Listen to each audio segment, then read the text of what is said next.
আমরা দয়াল নবীজির শুভ আগমন উপলক্ষে আজকে যে জুস্ত জুলুস করেছি, আল্লাহ যেন ওনার হাবিবের উসিলা আমাদের এই জুলুসকে কবুল করে নেয়। সবাই বলি আমিন।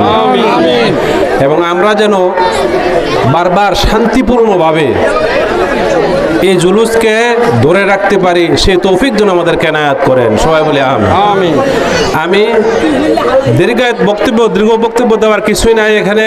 আমার পূর্ববর্তী বক্তারা যারা বলছে, আমাদের একটাই উদ্দেশ্য থাকবে, সেটা হচ্ছে নবীজির শান, মান, আজমত ঠিক এবং ওনার ইত্তেবা, অনুসরণ।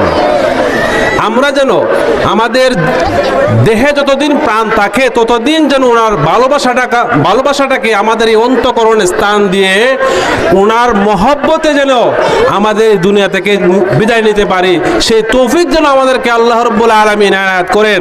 সকলে বলি আমিন। ওমা আলাইনা ইল্লাল বালাগ। ওয়াসসালামু আলাইকুম ওয়া রাহমাতুল্লাহি ওয়া বারাকাতুহু।